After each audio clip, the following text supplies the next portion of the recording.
want to talk about single-minded. I apologise for this whole thing, but deadlines wait for no man or woman or illness. Love this. So, Single-Minded by Knupp is performed in duo by Stella and Crais. This is part of the Single Dads of Dragonfly Lake series, which I have loved. Every book has just been so lovely, and it's one of those series that you just, like, going back, it's like visiting friends. It's reconnecting with past characters and seeing where they are, and getting these new characters and seeing how they're gonna sort of like blend in, and the characters that we know but haven't had their story yet, and when that's gonna come in, like the next book. I am ready for it. Ready. This book is, and I'm just gonna tell you, I cannot remember the character names off the top of my head. I'm sorry. Too much is going on here for me to process here, if you know what I'm saying. Trying to remain upright is hard enough deal. I will put the names up here.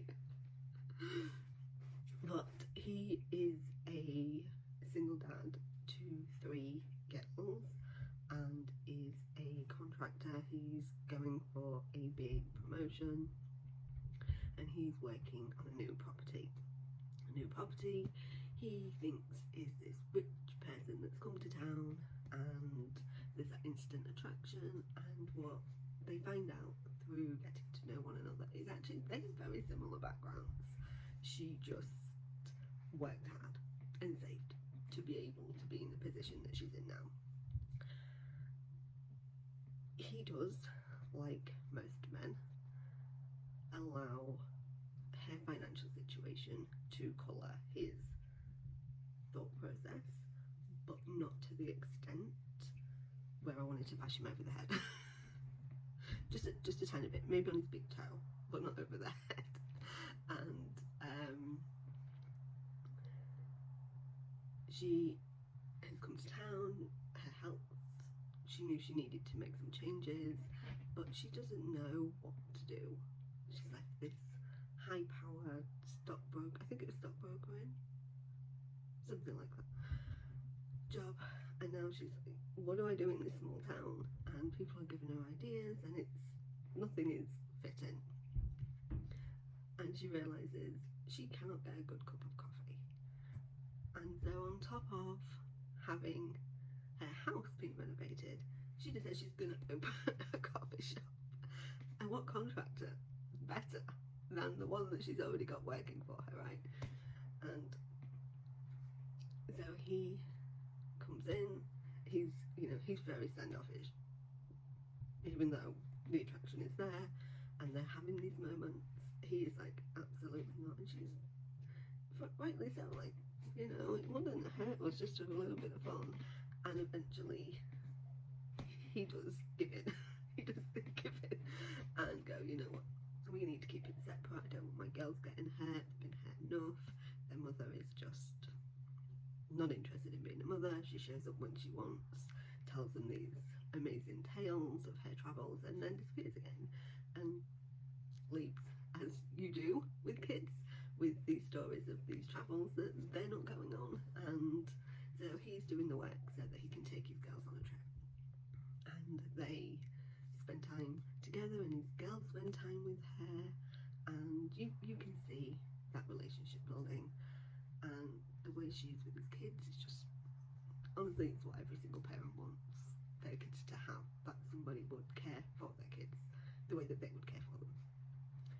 And their whole dynamic was just such a joy to listen to.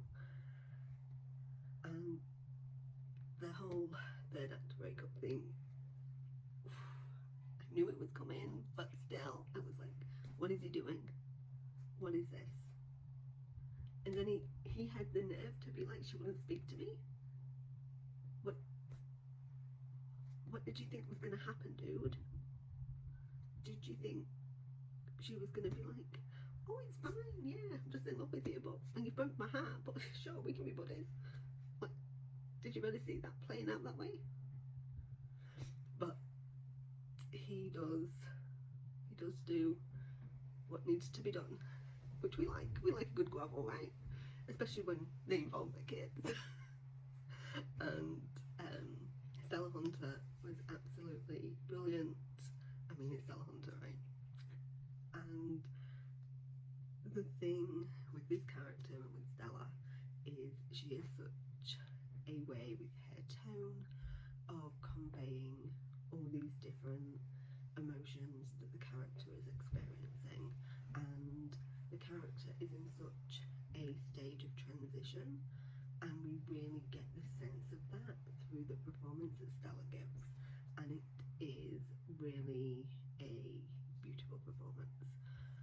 Connor, as a single dad, I've said it before, I'll say it again, I really do think that is his like niche, is the single dad trope. I think he just excels in that.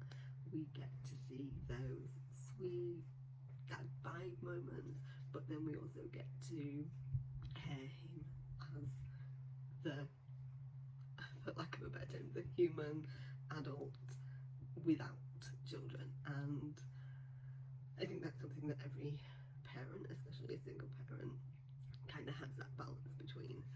And he did a great job of conveying that uncertainty of, I want this woman, but I need to protect my kids. Where's my line? And together, I thought they sounded fantastic. It was a great book, and you should check it out. I'm sorry this was a bigger hot mess than usual, but it is definitely a must, and it's a bit